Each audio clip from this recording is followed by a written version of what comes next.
The first time Andrew Rourke laid eyes on Mary Hurst, she was standing in the middle of the main street of Caldwell, Kansas, in the blazing summer of 1878, pointing a loaded rifle at a man twice her size and telling him in a voice as clear and sharp as a church bell that if he ever set foot on her property again, she would personally make sure he left it in pieces.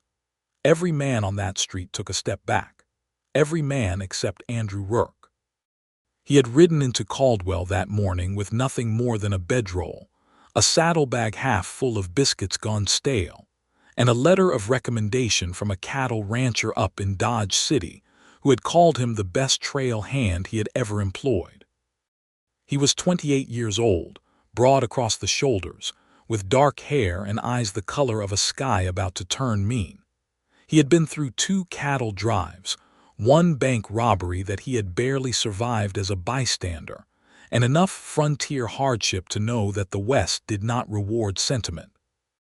And yet, standing there in the golden dust of a Kansas morning, watching Mary Hurst hold that rifle steady as a rock, while the big man she had aimed it at turned a shade of purple somewhere between embarrassment and fury, Andrew Rourke felt something in the center of his chest crack open like a seed pod in spring.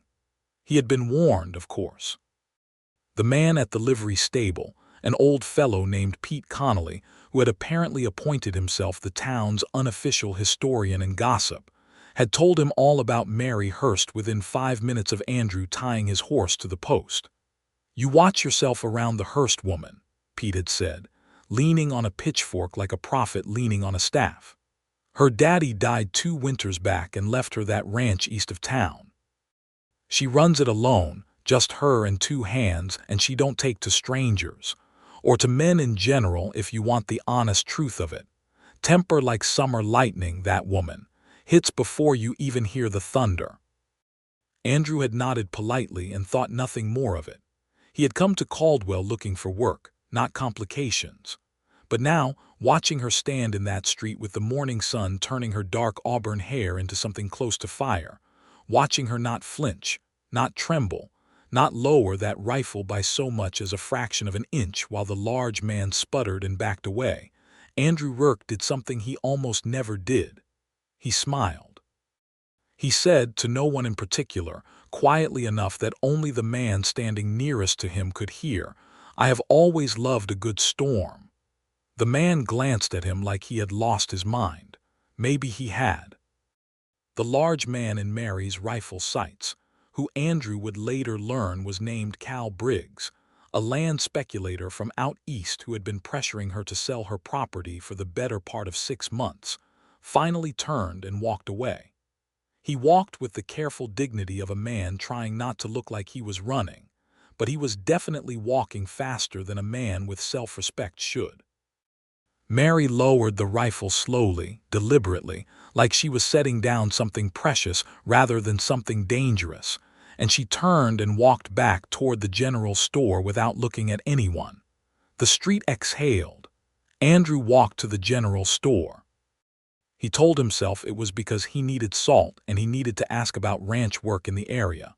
Both of those things were true, but the way his feet moved without much consultation from his brain suggested there was a third reason he was not quite ready to name yet. Inside the general store, it smelled of sawdust and tobacco and dried herbs. Mary Hurst was at the counter talking to the store owner, a short, round woman named Mrs. Delacroix, and she was speaking in an entirely different voice now. Quiet, almost gentle. She was asking about a particular type of seed, prairie grass seed, and whether a new shipment had come in from the east. Andrew took a tin of salt from the shelf and waited. Mary turned when Mrs. Delacroix went to check the back room, and she looked at him the way a hawk looks at something it has not yet decided whether to hunt. "You going to stare all day?" she said, "or did you come in here for something?" "Salt," Andrew said, "and information if you're willing." "I am rarely willing," she said, "and I don't know you." "Andrew Rourke, just rode in from Dodge City." She studied him for a moment with brown eyes that reminded him of creek water in autumn, deep and clear and moving fast. "And what kind of information are you looking for, Mr. Rourke?" "Work," he said. "I'm a trail hand, good with horses, decent with cattle. I heard there were ranches in this area looking for experienced help. Something shifted in her expression. It was not warmth exactly. It was more like the recalculation of a woman who was constantly doing the math of survival and had just encountered an unexpected variable. I run the Hurst Ranch east of town, she said. I'm down to 2 hands and I've got a herd that needs moving before fall, but I don't hire men I don't know. That's a sensible policy, Andrew said. She blinked. She had apparently expected an argument. Yes, it is. So how does a man become a man you know? He asked. There was a pause that lasted just long enough to be interesting. He starts by not making me ask twice and not making me regret giving him a chance. Andrew set the tin of salt on the counter. Those are terms I can live with. Mary Hurst turned back to the counter as Mrs. Delacroix returned, and she did not say anything else to him for the rest of the time they were both in that store. But when Andrew walked out into the sunshine, he had the distinct impression that something had just started, and that it was going to be considerably larger than either of them had planned for.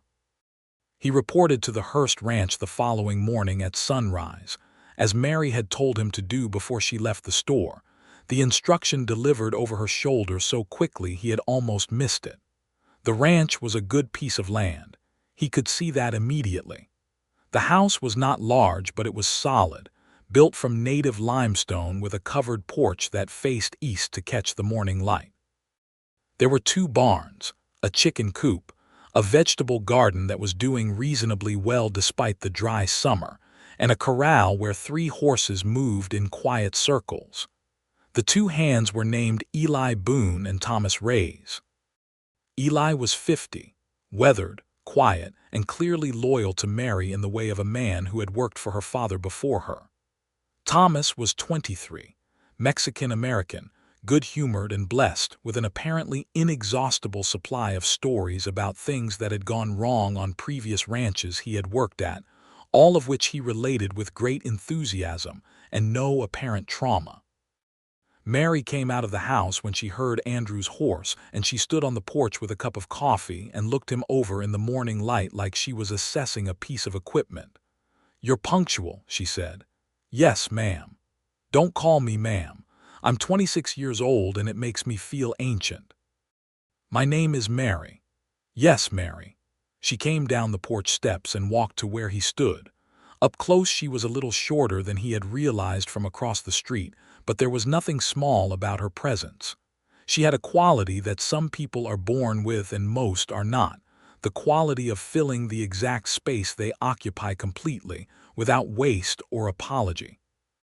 She wore a plain brown work dress, and her hair was braided and pinned, and her hands when she reached out to take his horse's bridle were the hands of a woman who worked hard every single day. "This is a working ranch," she said, scratching the horse behind the ear in an automatic gesture of someone who loved animals and did it without thinking. "We're not a grand operation. We've got about 200 head of cattle and I need them moved to the north pasture before the dry season really sets in. After that, there's fencing to repair and a well that needs attention. The work is hard. The pay is honest. And I don't tolerate laziness, lying, or men who think a woman running a ranch is a joke." "I don't think that," Andrew said. She looked at him steadily. "Most men say that, I know. But I also watched you make Cal Briggs walk backward down Main Street with a rifle you never once let shake. A woman who can do that doesn't need my opinion of her capabilities." Something moved across her face, not quite a smile. Something quieter than that, something more private, like a light going on in a room where the curtains were drawn. "Get your horse settled," she said. "Eli will show you where." And that was how it began.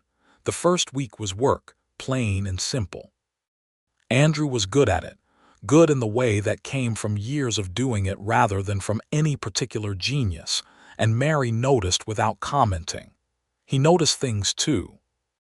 He noticed that she was up before sunrise every morning, that she worked alongside her men rather than merely directing them, that she knew every animal on that ranch by name and temperament, and that she had a habit of standing at the fence at the end of the day, looking west at the dying light with an expression on her face that was somewhere between contentment and grief.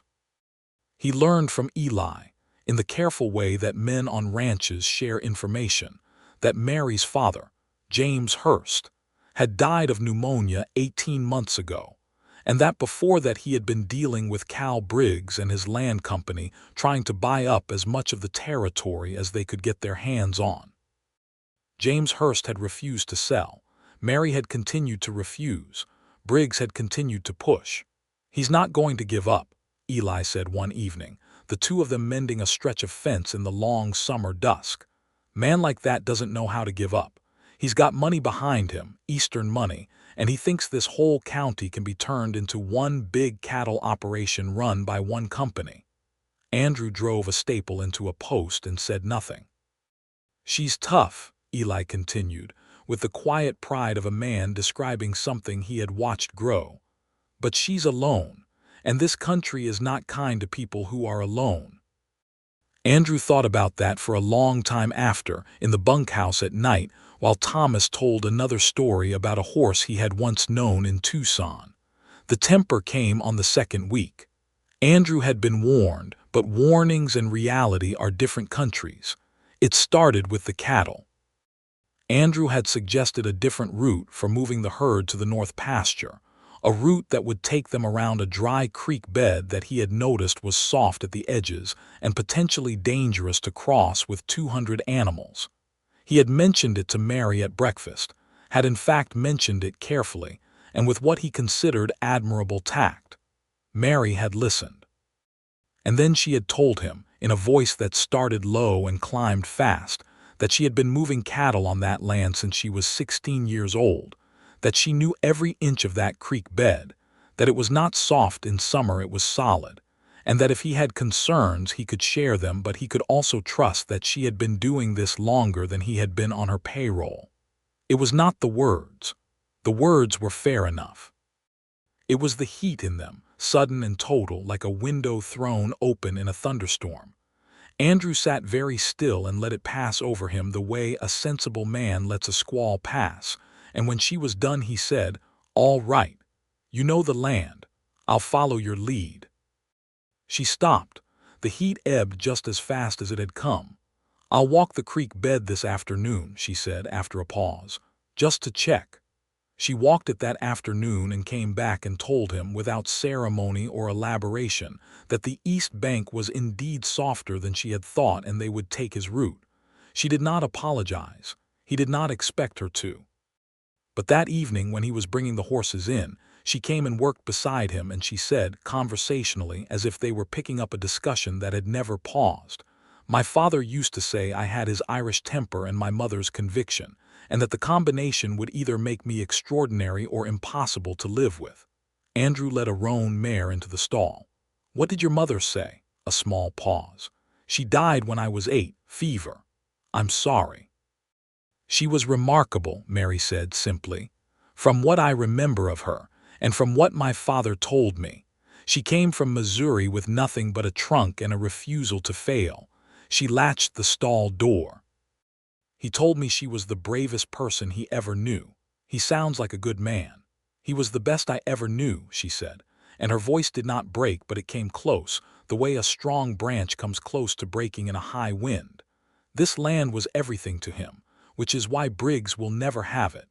Andrew looked at her in the dim, warm light of the barn, and he said something that surprised both of them by how direct it was. "I'll help you make sure of that if you'll let me." She looked back at him for a long moment. "Why?" she asked. "You just got here, you don't know this land, you don't owe it anything." He thought about how to answer that honestly. "Because things worth keeping are worth fighting for," he said, "and because some things are just obviously right." She held his gaze a moment longer. Then she picked up a pitchfork and went back to work, and that was the closest thing to a truce they had ever made, and somehow it was enough. Cal Briggs came to the ranch on a Tuesday in late July. He came with 2 men who had the look of hired muscle, big and expressionless, and he came with papers that he said represented a new offer, significantly higher than the previous ones. He stood in the yard in the morning sun and spoke in the reasonable tones of a man who had decided that patience was a tool. Mary stood on her porch and listened without interrupting, which Andrew could see was an effort. He stood near the barn, not approaching, just present. When Briggs finished, Mary said, "The answer is the same as it has always been. No." Briggs smiled the smile of a man who was used to resistance being a preamble to agreement. "Mrs. Hurst, Miss Hurst," she said. "Miss Hurst, I want you to understand that the offer won't stay on the table indefinitely. The company is moving forward with or without your parcel, and if you find yourself on the wrong side of that progress, are you threatening me?" Her voice was very quiet. Andrew recognized that quiet. It was the thing that came before the storm. "I'm advising you," Briggs said, "as someone with your interests at heart." "My interests," Mary said slowly, "are exactly where I can see them from where I'm standing, and they do not include you or your company or your table or whatever you're planning to do with this valley. Now get off my land." Briggs looked past her at Andrew. His eyes did a quick assessment. "New hand," he said. "None of your business," Andrew said. Briggs studied him for a moment and then looked back at Mary. "Think it over," he said pleasantly. "The world changes whether we want it to or not." He left with his 2 men, and the yard was quiet again. Mary stood on the porch for a moment after they had gone, and then she turned and went inside without a word. Andrew heard, faintly through the closed door, the sound of something hitting the kitchen table, not breaking, just landing hard, and then silence. He did not go to the door. He went back to the horses. A man who respected a storm did not chase it into its own center. An hour later she came out of the house with a pot of coffee and 2 cups, and she poured one and handed it down to him from the porch where she had resumed her preferred spot against the post, and she said nothing, but the gesture was its own kind of eloquence. August arrived, and with it the particular mercy of the Kansas plains at their most beautiful before the heat became cruel. The grass was gold, and the sky was the blue of something infinite, and Andrew Rourke found himself more settled than he had been in years. He was good at solitude and he was good at work, but he had not realized until now how much he had missed the feeling of belonging to a place. He was beginning to belong to this one. He was also beginning to understand Mary Hurst in the way that comes not from conversation, but from sustained close attention. He understood that she was hardest on herself and hardest on those she trusted, because she had very limited experience of trust being returned. He understood that she loved this land not merely as property, but as a living thing she was in relationship with, the way some people are in relationship with rivers or mountains. He understood that the temper, when it came, was almost never about the immediate thing. It was about all the times the world had pushed and she had needed to push back or be pushed off the edge entirely. He told her none of this. It was not his to say. He simply adjusted to it the way a river adjusts to stone, not by stopping but by going around and through. They had a second argument in the 3rd week. This one was about the well. Andrew had found, in examining it, that the casing had cracked and needed to be relayed before winter or they would lose water access. It was a significant repair, requiring time and materials and likely the hire of a well man from town. Mary's response was immediate and fierce. She knew the well was cracked, she had known all summer, and she did not need him coming to her with problems she was already aware of as if she were incapable of addressing them herself. Andrew waited this out too, and when she had finished he said, "I wasn't suggesting you didn't know. I was trying to figure out what help you needed from me to fix it." She stopped. "You can be aware of a problem," he said carefully, "and still need a second pair of hands." The silence that followed was of a different quality than her usual silences. It was not withdrawal, it was something more like reconsideration. "The well man is named Harlan Gibbs," she said at last. "He's in Caldwell. He's honest and he's fair and he takes trade as well as cash. I was going to send Thomas in for him next week." "Good," Andrew said. "I can go with Thomas if you want. Extra hands for carrying the materials." "All right," she said, nothing else. But that evening she asked him, over supper in the kitchen with Eli and Thomas, whether he had family somewhere, whether there were people who knew where he was. It was the first personal question she had asked him, and Thomas immediately looked at the ceiling to hide his expression, and Eli looked at his plate. Andrew said he had a brother in Missouri and a mother in her late 60s who lived on a small farm outside of St. Louis, and that he wrote to them when he could and visited when the seasons allowed. "What brought you west?" Mary asked. "The same thing that brings most people," he said. "The feeling that there was more out here than there was back there. Did you find it?" He looked at her across the table. "I'm starting to." Thomas developed a sudden intense interest in his biscuit. The well repair happened the following week. Harlan Gibbs came out and confirmed Andrew's assessment and set about the work with the efficiency of a man who had been fixing frontier wells for 20 years. Andrew and Thomas carried stone and mixed mortar and handed things up and down the shaft, and the work took 2 full days. Mary worked alongside them, fetching water from the secondary cistern, feeding everyone, doing the dozen other things that kept a ranch running while the men were occupied with one task. On the evening of the second day, when Harlan Gibbs had packed his tools and been paid and driven his wagon back toward town, Andrew sat on the porch steps to watch the sun go down. He was tired in the good way that comes from honest work, the way that settles into the bones pleasantly rather than painfully. Mary came and sat on the step above his. It was the first time she had sat near him by choice rather than by circumstance. For a while neither of them said anything. The sky went from gold to orange to the deep violent purple that the plains did better than anywhere else on earth. "My father built this porch," she said. "He did it the summer before he died, even though he was already sick. I kept telling him to rest, and he kept saying he had plenty of time to rest when he was dead." She paused. "He sat on these steps every single evening that last summer. He said it was the best seat in the world." "He was right," Andrew said. She was quiet again for a moment. "He would have liked you," she said. "He liked men who were quiet when they needed to be quiet and spoke when they had something to say."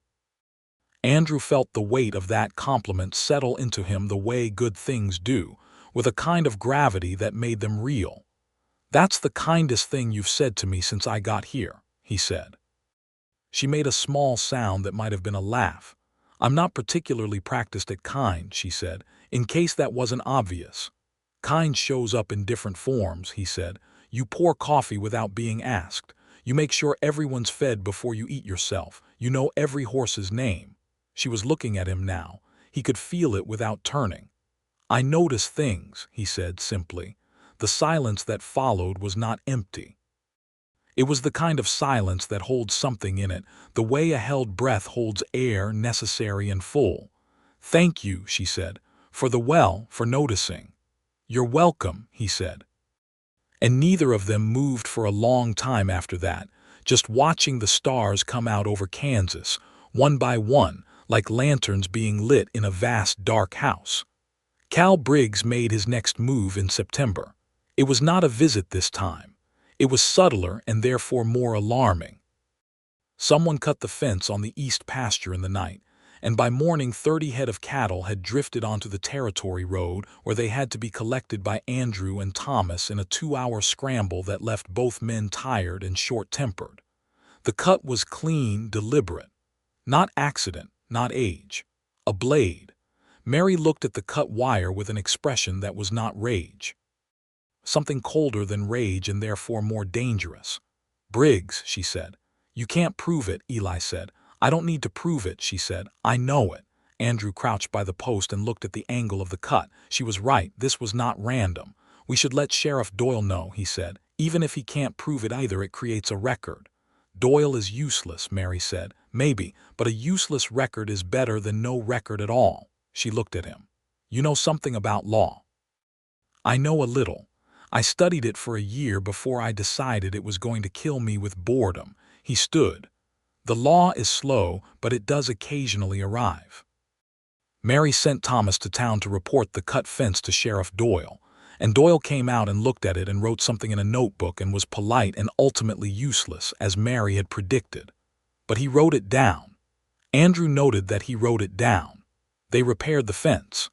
Mary set a night watch rotation, herself included, and Andrew offered to take the largest share of it, midnight to 4 in the morning, because he was a light sleeper and because he wanted to. On the third night of the watch, Mary came out at 2:30 with a lantern and a plate of biscuits, ostensibly to check on him but clearly also because she could not sleep. She handed him the biscuits and sat on the fence rail beside where he was standing, and they watched the dark for a while. "Do you ever get tired of it?" she asked. "Of what?" "Of things being difficult, of having to fight for everything." He thought about that honestly. "I don't think I mind difficulty the way some people do," he said, "but I think it's different when you're fighting for something that's yours. Your own land, your own work. That kind of fighting doesn't drain you the same way." "It drains me sometimes," she admitted, and there was something raw in the admission, as if she were taking a stone out of a wound. Not the work, the loneliness of the work. Having to make every decision, carry every problem, be the one who she stopped. "The one who holds everything together," he said. "Yes. You don't have to do that alone," he said. "Not right now. Right now there are 4 of us."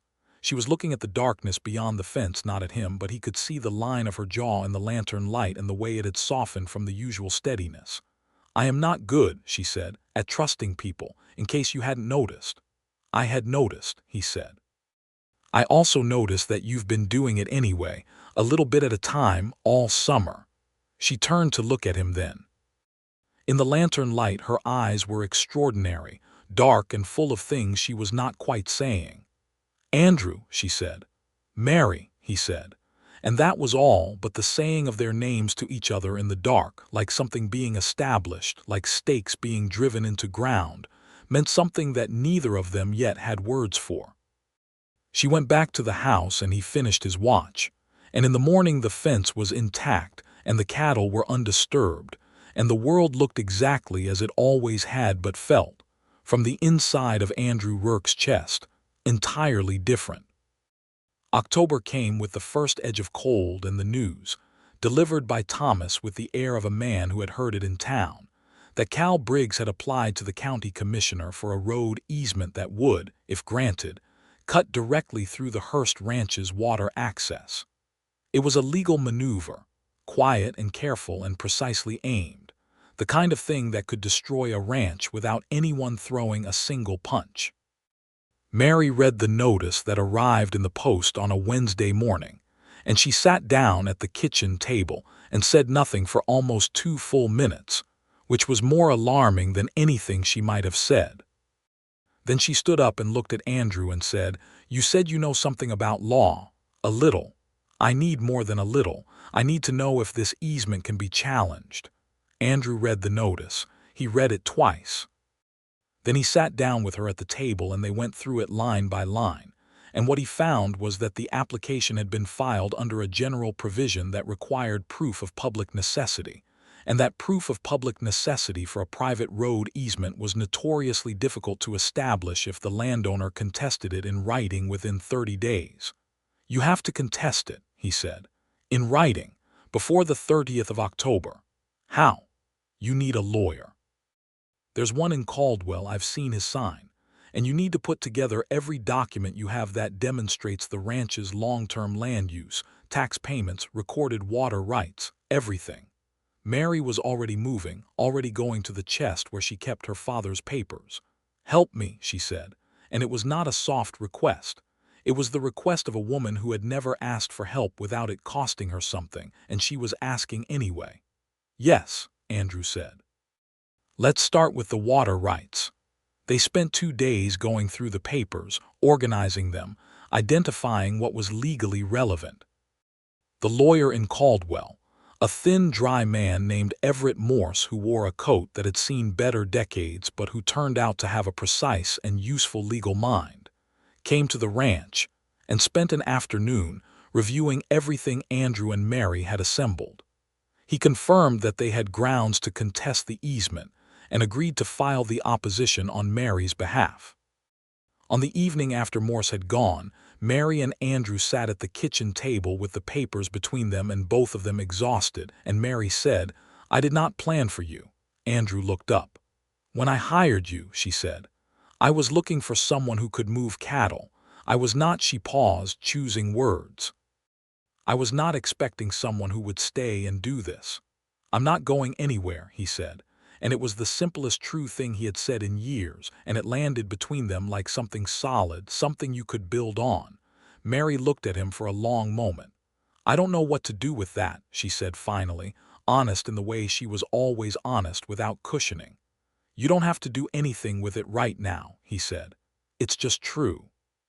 She nodded slowly, and then she began stacking the papers into order with her careful, capable hands, and Andrew watched her and thought that he was, without any dramatic announcement or particular ceremony, entirely in love with this woman. He thought it the way you think a fact, the way you think that the sky is blue or that winter is coming, without surprise and without argument. November brought the decision from the county commissioner's office. The easement application was denied. Morse had filed a thorough opposition, and the commissioner, apparently a man with at least some concern for legal integrity, had ruled that Briggs's company had failed to demonstrate public necessity. It was a clean, complete victory. Mary received the letter on a Tuesday and read it standing in the yard in the cold November light, and then she looked up at Andrew where he stood by the barn, and she did something he had not seen her do before. She laughed. Full and genuine, her head back, her whole face open, the sound of it carrying out over the cold pasture like something freed. He walked to her and she held the letter out to him and he read it and he was smiling too, and she said, "He lost," with a satisfaction so complete it was almost reverent. "He lost," Andrew agreed. And then, because the moment was full enough to overflow, he did something that he had not planned, and that surprised him as much as it apparently surprised her.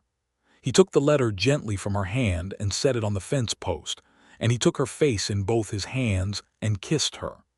She went very still for a fraction of a second, the stillness of someone registering something entirely unexpected. And then she kissed him back, firmly and without hesitation, with the same directness she brought to everything, and it was not a tentative thing, not a question. It was an answer. When they stepped back, her eyes were bright and her cheeks were flushed, and she said, "You might have asked first." "You're right," he said. "I apologize." "I'm not upset," she said. "I'm pointing out the methodology." "Noted," he said. "Mary Hurst, may I kiss you?" "Andrew Rourke," she said. "You may." And he did, and this time it was slower and fuller and better than the first time, which had already been the best thing that had happened to him in a considerable number of years. Thomas, who had been in the barn and had apparently witnessed at least the second kiss through the barn door, later told Eli with great enthusiasm and minimal discretion, and Eli said only, "About time," in the tone of a man who had been watching two stubborn things move toward each other for months. What followed was not the end of difficulty. Cal Briggs, though stung by the legal defeat, did not disappear. He shifted his focus to other ranches in the valley, and there were whispers in town of further pressure, further maneuvering. But the direct assault on Mary's land had been defeated, and he knew she was no longer fighting alone. Whatever calculation he had made about an isolated woman running a ranch on her own had been revised. Andrew and Mary's courtship, if you could call it that, was not much different from what they had already been doing. They worked together and argued occasionally, and had long conversations in the evenings about things that mattered: the land, the future, the state of the territory, whether Kansas would ever fully recover from the cattle trade boom and bust cycle that had been chewing through it for a decade. They disagreed about several things. She thought the open range days were entirely over, and cattle ranching had to adapt to a fenced and managed future. He thought the transition would take longer than she imagined. They were both partly right, which they admitted to each other at different times. He told her about his year studying law in St. Louis and how he had walked out of the school building one spring morning and just kept walking until he found a horse that needed riding and a trail that needed following. She told him about the winter after her father died, how she had nearly sold the ranch then, nearly given in, and how it had been a particular evening in early spring when the grass had come back after the snow and she had stood in this yard and known she could not do it. "This land is not just land to me," she said one evening, the two of them on the porch in the cold, clear November air, a blanket over Mary's shoulders that Andrew had fetched from the house without being asked. "It's the conversation my parents started. It's what they made. I can't abandon it." "I know," he said. "It might always mean more to me than some people can accept," she said, and there was something in the careful way she said it that told him she was not speaking hypothetically. She was asking him something. "Mary," he said, "this land and you are not separate things as far as I can tell. I don't want one without the other. I don't want a version of this that doesn't include both." She looked at him for a long moment. "You are," she said, "unexpectedly good at this." "I had a good teacher," he said. "In that she is extraordinarily clear about what she means, even when it's uncomfortable." She pulled the blanket tighter and leaned slightly toward him, not dramatically, just an incremental closing of distance, and he put his arm around her, and she settled against his side with the naturalness of something that had been inevitable for a while. December arrived, and with it a letter from Andrew's brother Daniel in Missouri. Daniel was coming west in the spring, he wrote, planning to settle in Kansas and try his hand at farming. He asked if Andrew knew of any good land. Andrew wrote back and described the valley and the town, and said there were opportunities for a man willing to work hard. He also mentioned, briefly and without excessive explanation, that he had found work that was suiting him well and that he expected to remain in Caldwell for the foreseeable future. He showed the letter to Mary before he sent it. He was not sure exactly why, except that sharing something felt like the right instinct. She read it and handed it back and said, "You should tell him about Caldwell properly. It's a good town, mostly.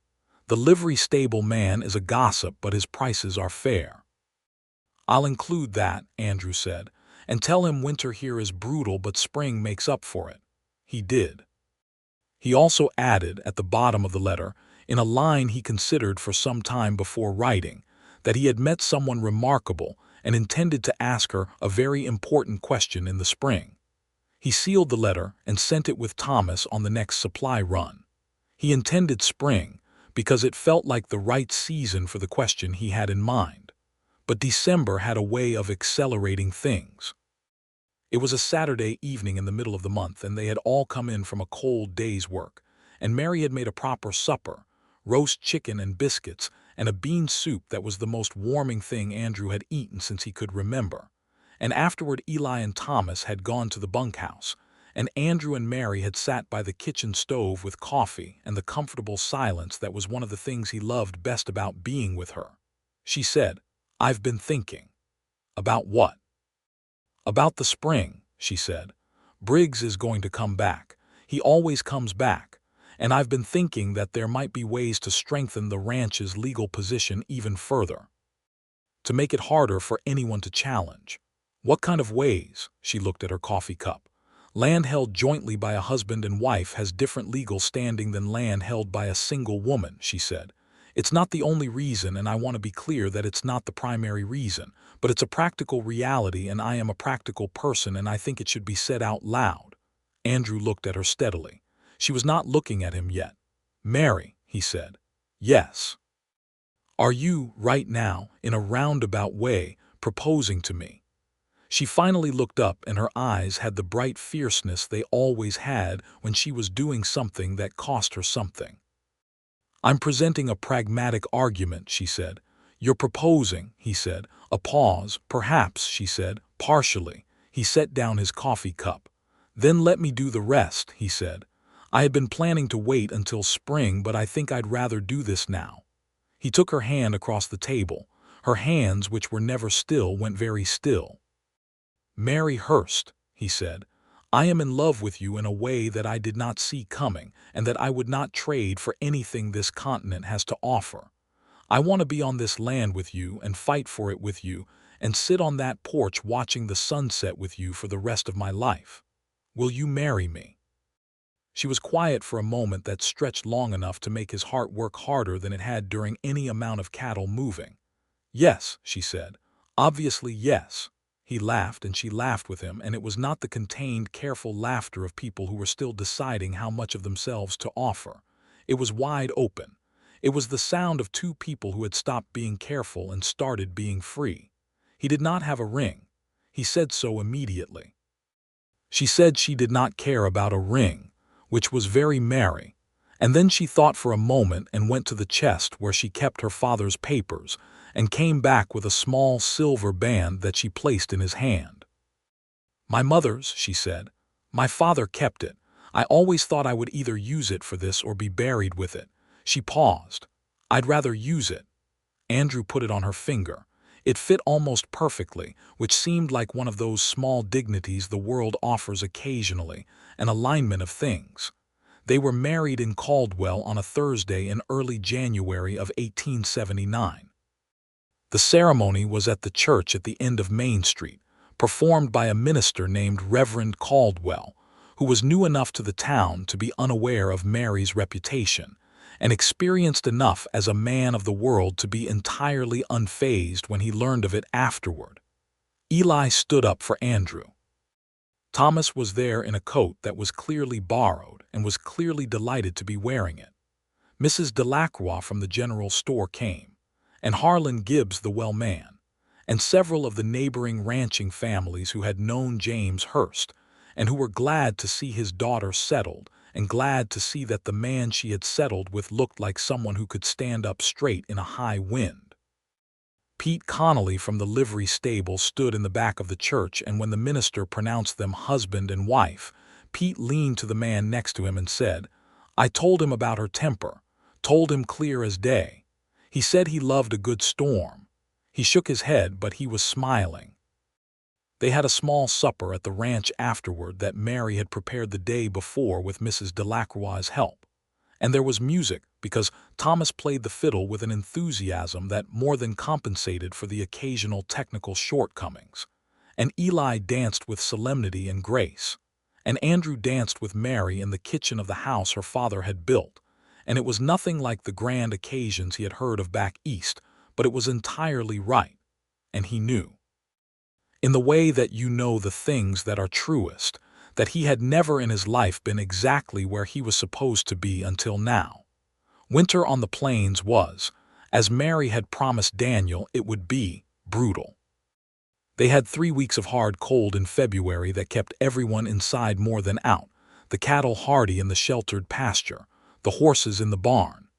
Andrew and Mary spent those weeks in the warmth of the house and in conversations that ranged across everything, and in the easy, comfortable proximity of two people who had chosen each other and found the choice to be correct. He learned that she painted.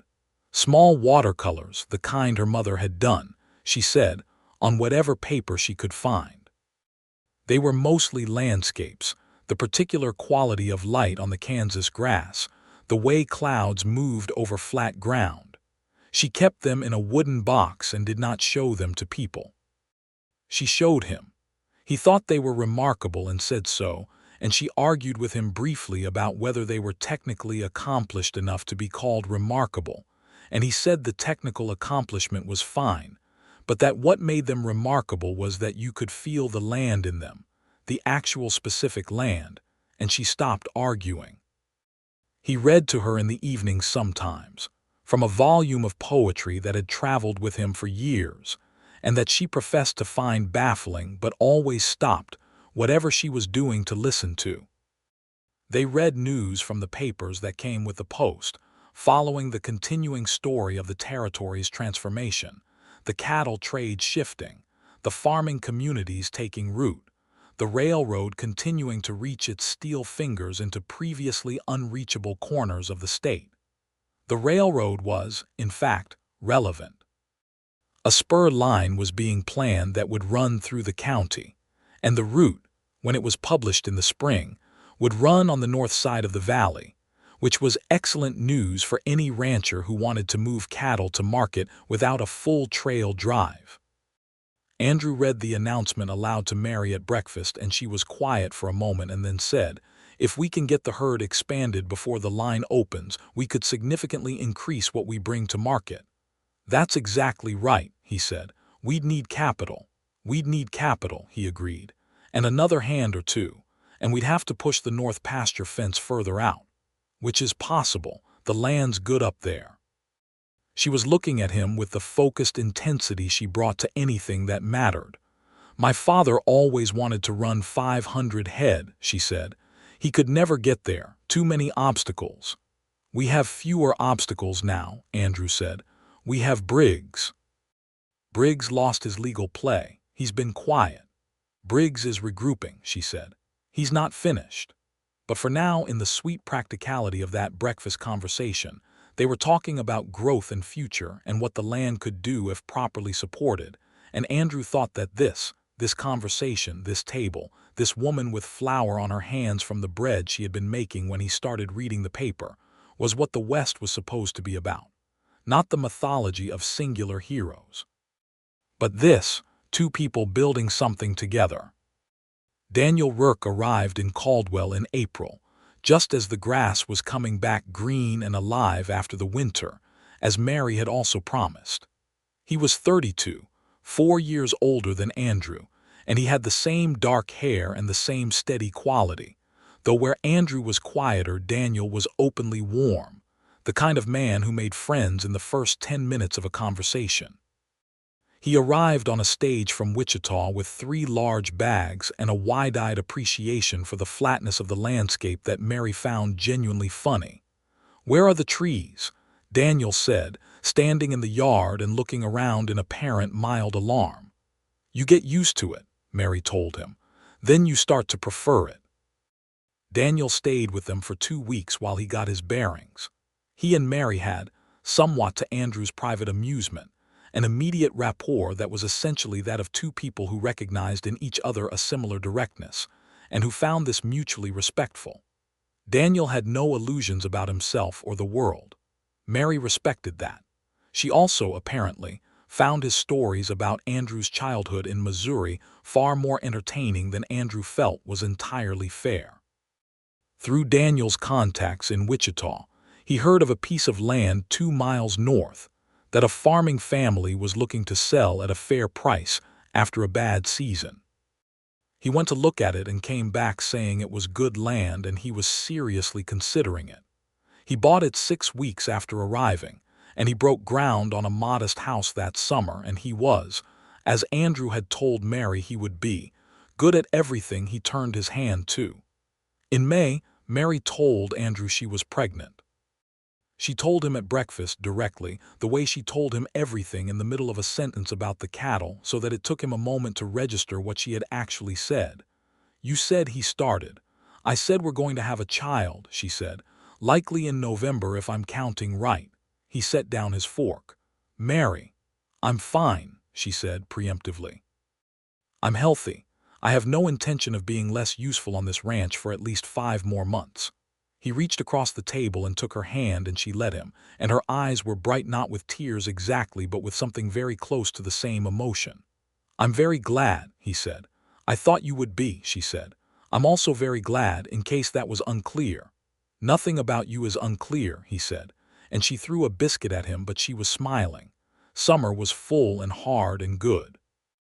Mary, true to her word, worked the ranch until August, at which point even she conceded that climbing fences was probably inadvisable. She moved to managing from the porch and the kitchen, keeping the accounts with the meticulous care that had always been her father's habit and that she had inherited along with everything else. Cal Briggs appeared once more in June, not at the ranch this time but in town, where Andrew encountered him at the hardware store. Briggs looked at Andrew with the expression of a man revising a calculation he had thought was settled. "Rourke," he said. "Briggs, I heard you married the Hurst woman." "I married Mary, yes," Andrew said. Briggs was quiet for a moment, looking at the shelves with the focus of a man whose mind was elsewhere. "She's a determined person," he said finally. "She is," Andrew said. "So are you, apparently. Most things worth doing require it." Briggs looked at him then with an expression that Andrew found, surprisingly, less hostile than he had expected. It was more like the look of a man who had run into a wall often enough to be considering a different route entirely. "There are other parcels in the county," Briggs said. "Other opportunities." "I hope you find them," Andrew said, and meant it in the way that you mean something when you actually just want it to be over. Briggs bought his nails or whatever he had come for and left, and Andrew did not see him in Caldwell again after that. Word came later in the summer through the usual channels of frontier communication, which is to say Thomas heard it in the saloon, that Briggs's land company had shifted its attention to a different county to the south, following the new railroad route there. The immediate threat to the Hurst ranch was, effectively, finished. Andrew told Mary that evening, and she received the news with the quiet satisfaction of a woman who had always believed they would win eventually, and was simply confirming a prior assessment. "Good," she said. "Now I can stop keeping the rifle by the door." "You can keep it there," Andrew said. "I don't mind." "I know you don't," she said. "That is one of your better qualities." Their son was born in November of 1879, on a cold, clear night that left frost on the windows and stars of extraordinary density in the sky above Kansas. The doctor came from town and Eli boiled water, and Daniel, who had ridden over when Andrew sent Thomas for him, because Andrew had not wanted to be the only person awake and waiting, sat with Andrew in the kitchen and drank coffee, and talked about everything except what was happening in the next room, which is the traditional practice of men in those circumstances. At 2 in the morning the baby cried for the first time, and Andrew was in the room before the sound had finished, and Mary was there, pale and magnificent and holding a child who was red-faced and furious with the injustice of having been born into cold air, and she looked up at Andrew with eyes that held more in them than he could name, and she said, "He is very angry about something." "That's all right," Andrew said. "He has good genetics for it." She laughed, exhausted and real, and Andrew sat on the edge of the bed and held his son, who weighed almost nothing and yet was heavier than anything he had ever held, and he thought that this was the thing he had been moving toward for his entire life without knowing it. They named him James Andrew Rourke, for Mary's father and for his own. James, in the tradition of the name, was called Jamie almost immediately, and he was, from the very first weeks of his life, a person of considerable opinions. He cried when he wanted something and stopped when he got it, and he looked at the world with the direct brown eyes of his mother and the easy patience of his father, a combination that seemed likely to make him formidable. The ranch expanded in the spring of 1880 as they had planned. With the railroad spur now operating through the county, they moved their cattle to market with a speed and efficiency that the old trail drive system could not have matched, and the profit from that first proper rail-connected season allowed them to hire 2 more hands and fence the north pasture, and begin building the herd toward the 500 head that James Hurst had dreamed of. Eli, who had stayed through everything, was given a formal stake in the ranch that spring. Andrew had proposed it and Mary had agreed immediately, and when they told Eli, he sat in a chair at the kitchen table and said nothing for a moment, and then said, with a steadiness that did not entirely conceal what was underneath it, that James Hurst would have been glad of it. "My father trusted you absolutely," Mary said. "So do I." Thomas Ray's left at the end of that spring, called back to Texas by a family situation that he explained at great length and with enormous detail over the course of his last supper at the ranch, and they sent him off with good wages and the genuine affection that comes from having weathered hard seasons together. He was replaced by 2 brothers from Missouri, Frank and Edgar Whitmore, steady and competent, recommended by Daniel, who had met their father at the grain exchange in Wichita. Daniel himself, in the course of 1880, had met a woman. Her name was Clara Biggs, no relation to Cal, a teacher who had come from Ohio to run the new school that Caldwell had established the previous fall.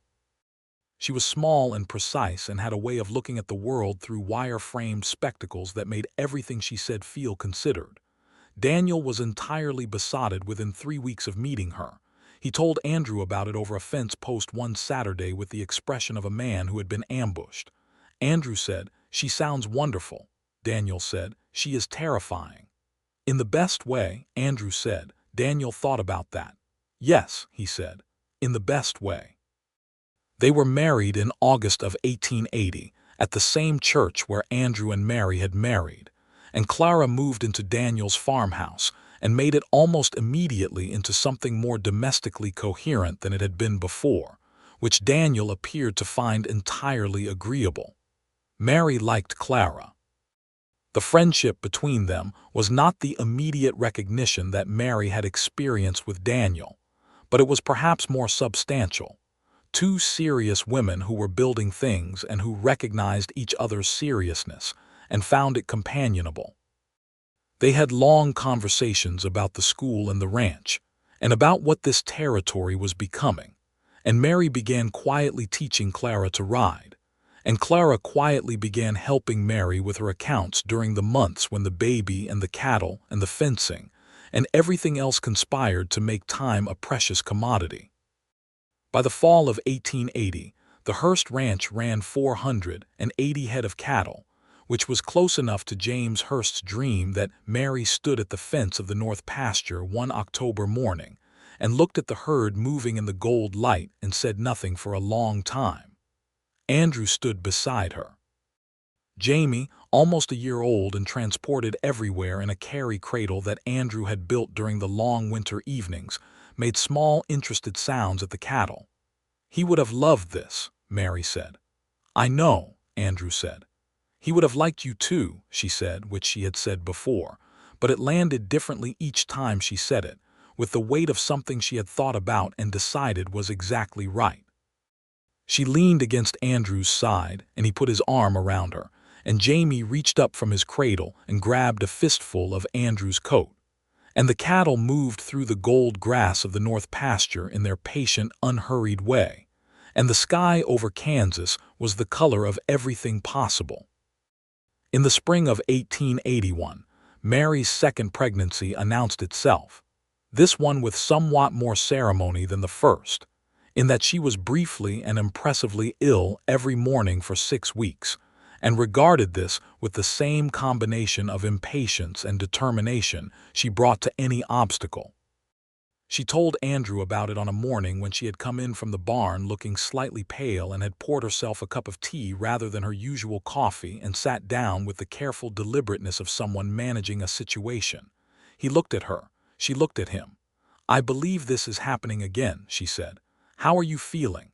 "Annoyed," she said. "Also pleased. The annoyed is about the mornings." He moved to pour her more tea, and she said, "I'm fine, Andrew, sit down," in the particular tone that meant she was definitely not entirely fine but also definitely handling it and did not want fussing. He sat down. "This one is louder already," he observed, meaning the pregnancy rather than the child, meaning the way she had had to stop in the barn that morning and breathe carefully. "It's compensating for something," she said. And then she looked at him with the eyes that always held more than her voice let out, and she said, "I'm very glad, in case that needed saying." "It didn't," he said, "but I'm glad you said it." Jamie, who had recently discovered the full range of what his legs could do, and was applying this discovery with enormous enthusiasm and no judgment about terrain or distance, pulled himself upright against the table leg, and regarded the room with the expression of a child who found the world both immediately comprehensible and endlessly interesting. "You're going to have a sibling," Andrew told him. Jamie said something definitive in the language he had not yet translated into English, and went back to the business of the floor. The summer of 1881 was kinder than the summer of 1878 had been. There was good rain in June and July, and the grass came in thick, and the cattle thrived, and the ranch, which had been a thing of survival 3 years ago, was now genuinely prospering. The new railroad spur continued to serve them well. Daniel's farming operation had expanded into a proper homestead. Clara's school had grown to 32 students, and she had requested and received a second teacher from the county, a development she reported to Mary with a satisfaction that was clearly hard-won and well-deserved. There were still the ordinary difficulties of frontier life, equipment that broke, weather that turned, the slow, grinding negotiation of survival in a landscape that was magnificent and indifferent in equal measure. But the existential threats, the Briggs campaign, the isolation, the legal vulnerability, the fragile edge between keeping the ranch and losing it, all of that was behind them. The second child, a daughter, was born in October of 1881. She arrived faster and with less drama than Jamie had, which the doctor said was often the way of second children, and she was from the first moment a person of extraordinary composure. Where Jamie had arrived furious, she arrived with wide, calm eyes that looked at everything around her with a directness that was immediately, unmistakably, her mother. They named her Rose Ellen Rourke, for the sake of beauty and for Andrew's mother, who had written from St. Louis when Jamie was born with a letter full of warmth, and the suggestion that a visit was due whenever they could manage it. Mary looked at Rose in those first quiet hours after the delivery and said, to no one in particular, "She is going to be trouble." "Is that an observation or a prediction?" Andrew asked. "Both," Mary said. "Look at her. She is already deciding things." Rose was, indeed, already deciding things. She looked at the ceiling and appeared to find it satisfactory. She looked at Andrew and appeared to make a similar assessment. She looked at Mary and did something with her expression that was not yet a smile but was the internal infrastructure of one. "Hello," Mary said to her, very quietly. "I know exactly what you are." Jamie, introduced to Rose the following morning, sat beside his mother's bed with the careful gravity of an almost 2-year-old, confronting a situation he had not fully anticipated, and he looked at his sister for a long time, and then patted her very gently on the top of her head with one small hand, which the adults in the room agreed was about as well as the meeting could have gone. That winter, Andrew wrote the letter to his mother that he had been meaning to write for the better part of 2 years. He described the ranch and Mary and Jamie and Rose, and the valley and the way the winter light fell on the grass, and what it felt like to have found the place where he belonged. He wrote it carefully and at length, and when Mary asked what he was writing he read it to her, which was something he had not planned to do, and she listened without interrupting, which was something she did only when something moved her, and at the end she said, "You should send it," and her voice was steady but her hand, which had moved to rest on the back of his chair while he read, pressed slightly harder for a moment. He sent it. His mother wrote back in February, a letter full of love and good sense, and the dry observation that it had only taken him 28 years and several thousand miles of hard travel to figure out where he was supposed to be, but that she supposed better late than never. In the spring of 1882, Andrew's mother came to visit.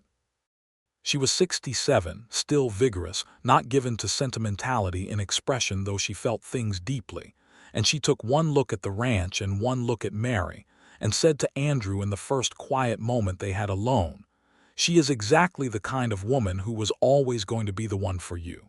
I hope you appreciate her." "Every day," Andrew said. "Good," his mother said, "because I would take her side in most arguments." He laughed.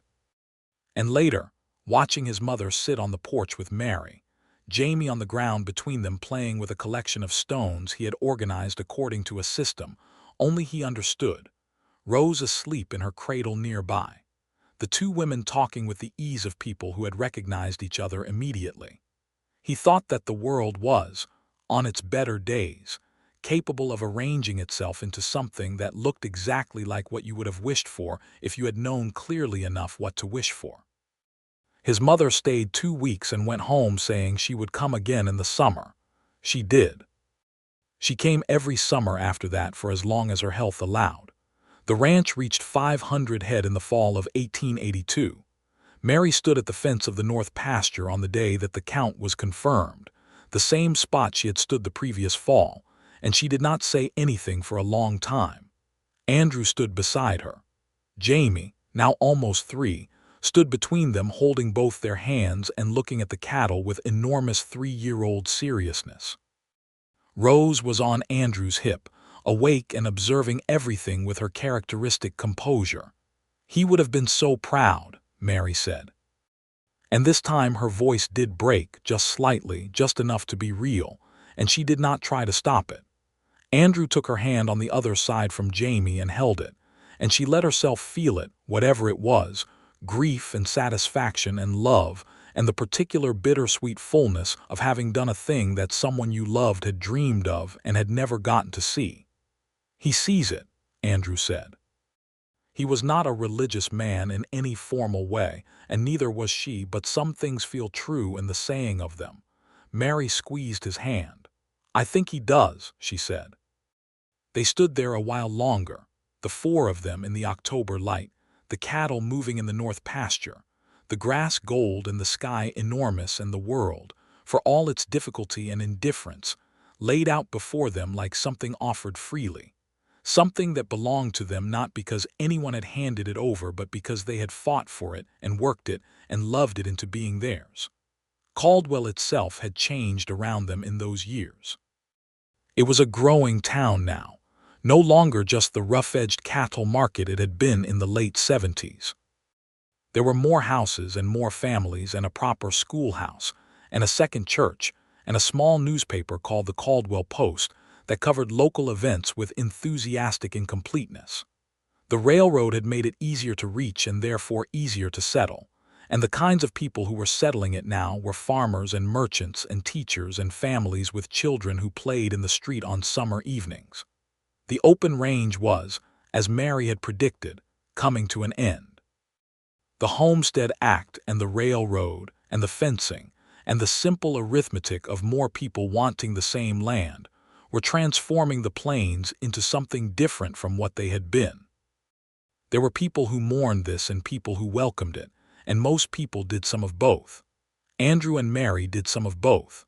They had built their operation on the managed future she had predicted would come, fenced pastures and registered water rights and careful herd management rather than the free-roaming practices of the old cattle drives. They were, in a sense, already the thing the West was becoming, a settled, intentional, working family ranch. But Andrew had ridden the open trail and he knew what it felt like, the particular freedom of it, the horizon in every direction, nothing between you and the sky, and he thought there was something worth grieving in the passing of that, even if what was coming to replace it was, in most ways, more sustainable and more just. He said something like this to Mary once, sitting on the porch in the summer of 1882, and she listened carefully and then said, "My mother came from Missouri with a trunk and a refusal to fail. My father built this ranch from a quarter section and a stubbornness you would not believe. What they were doing was not freedom from civilization. It was the beginning of it. The open range was not freedom, it was absence. What we're building is actual freedom, the kind that has roots." He thought about that for a long time. "You're right," he said. "I usually am," she said without arrogance as a simple statement of her own assessment. "And modest," he said. She threw a biscuit at him. She had, he noted, never stopped throwing biscuits at him, which he regarded as a good sign. They hired a third full-time hand in the winter of 1882. A young man of 20 named Joseph Fairweather, who was the son of a Cheyenne woman and a Kansas farmer, and who was, Andrew noted immediately, one of the best horsemen he had ever seen. Joseph was also, as Andrew noted over the following weeks, a person of great interior life who spoke little and noticed everything, and who had been turned away from 2 other ranches in the county for reasons that had nothing to do with his abilities, and everything to do with the injustice that still ran through the territory like a cold current under warm water. Mary had interviewed him on the porch and hired him before he got back to his horse, which, Andrew reflected, was very Mary. Joseph Fairweather stayed for 5 years and proved to be as good a ranch hand as anyone they had ever employed, and in the 3rd year he brought his young wife, a Cheyenne woman named Singing Bird who preferred to be called Sarah, to the ranch, and Sarah helped Mary with the garden and the children and the endless domestic work of a growing ranch household, and the 2 women became, in the particular way of women who work beside each other, something close to friends. The injustice of what Joseph and Sarah navigated in the wider world was not invisible to Andrew or Mary. Joseph dealt with it with a patience that was not resignation but strategy, and Andrew made sure that the Hurst Ranch was a place where that injustice was not replicated. It was a small thing, perhaps, in the vast arithmetic of what was being done to the peoples of the plains, the Cheyenne and the Comanche, and the many others whose land this had been before it was anything else. And Andrew was aware enough of history to know that his own presence here was part of a story that was not simple or clean. But he could do what was immediately within his reach, and he did it. Mary Hurst, who had grown from a furious newborn into a child of remarkable steadiness and curiosity, developed at age 4 a passionate interest in horses that showed no signs of diminishing. He followed Joseph around the barn like a small, determined shadow, and learned the names and personalities of every horse on the ranch, and could be found on weekend mornings sitting on the fence of the corral, watching the horses with a concentration that was pure joy. Rose, who had been composure itself since the first day of her life, turned out to be the more talkative of the two children, and had from the age of 2 been conducting extensive verbal investigations of the world around her. She asked questions about everything, about why the sky was blue and what the cattle thought about, and whether the grass could feel the wind, and she received answers from everyone around her with an attention that suggested she was filing everything away for later use. Mary answered Rose's questions with a directness and seriousness that Andrew admired. She never talked down to her children. She talked to them like people, which they clearly were, just smaller and in earlier stages than the rest of the household. By 1883, the ranch was fully established, the legal and financial foundation solid, the herd at peak health, the land managed and improving, the future as legible as the future ever gets on the frontier. Andrew was 33. Mary was 31. They had been married 4 years, and they were in love in the way that 4 years of real life does to love. Not the bright, sharp-edged thing of the beginning, but something deeper and more fundamental. The way a river that was once a flood becomes something reliable and life-giving. They still argued. They argued about ranch decisions and about the children, and about whether to extend the north fence, and about whether to plant winter wheat in the lower field.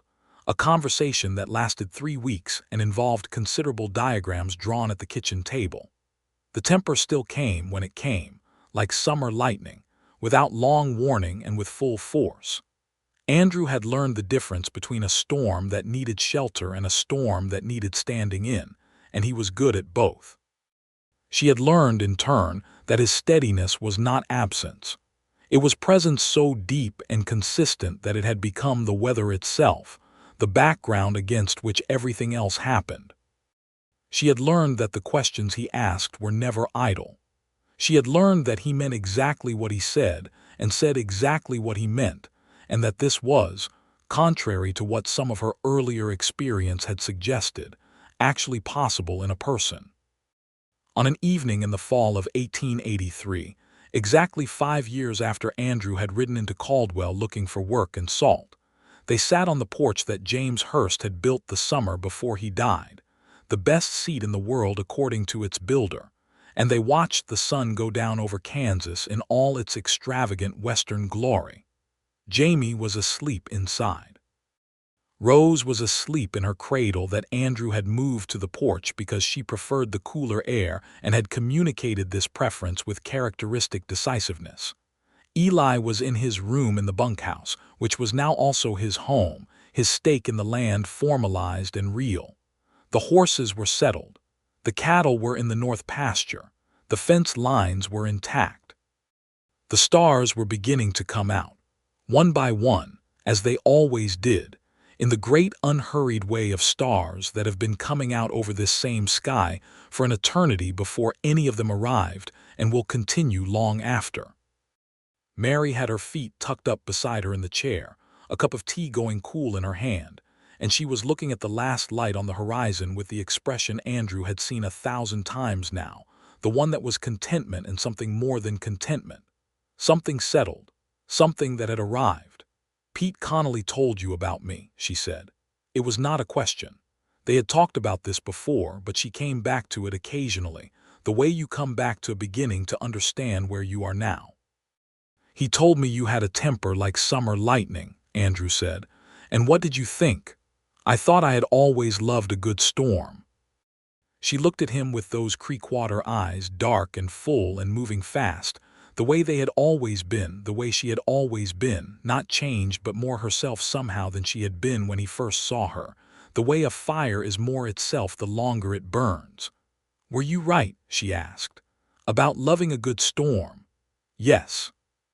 He looked at her across the porch of the house that her father had built, in the land that her mother had helped make, under the stars that would be here after all of them were gone, and he said, "Best decision I ever made." She made the sound that was almost a laugh and set down her cooling tea and moved her chair slightly closer to his in the instinctive way she had, always that closing of distance that had started the evening she came to sit near him on these same steps and had never stopped.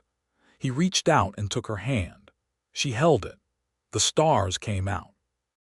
The grass of the north pasture moved in the night wind, 500 head of cattle quiet in the dark, and the house that James Hurst had built with his last good summer stood solid in the Kansas night with all the lights inside it burning. The way a thing burns when it is full of life and has found its purpose and knows it. Rose stirred in her cradle, not awake, just readjusting, the absolute trust of a sleeping child in a world that holds her. Jamie would wake in the morning and ask Joseph about the roan mare that was due to foal any day now. And Mary would make coffee and Andrew would bring in wood and Eli would check the fence line with the careful habit of a man who loved a thing and showed it in work. And Daniel and Clara would come to supper on Saturday as they had started doing. The two families around the big kitchen table that Andrew had built when the old one proved too small. The children and the good noise of a life in full. And someday, Andrew thought, looking at the stars, Jamie would run this land, or Rose would, or both of them would find their own versions of what had been built here, their own ways of carrying forward what their grandfather had dreamed and their parents had fought for, and 4 years of work and love and argument and reconciliation had made real. And the land would still be here. The grass and the sky and the particular quality of the light in the morning on the Kansas plains, the thing that Mary had been trying to catch in her watercolors all those years, which was not a failure of technique, but simply the honest attempt to hold what could not quite be held, only witnessed. Andrew Rourke had come to Caldwell in the summer of 1878 looking for work and salt. He had been warned about the woman who ran the Hurst ranch. He had watched her stand in the middle of Main Street with a rifle that never wavered, and he had said, to no one in particular, that he had always loved a good storm. He had not known then what he was saying yes to. But he had said yes to all of it, the work and the arguments and the lightning and the long winter evenings, and the children and the grief for a father-in-law he never met, and the joy of a land that had become his own. And he would say yes to all of it again. And again, and again, for as long as he had the breath to say anything at all. Mary squeezed his hand on the porch of her father's house, under the stars of the Kansas sky in the fall of 1883, and he squeezed back. And that was enough. That was everything.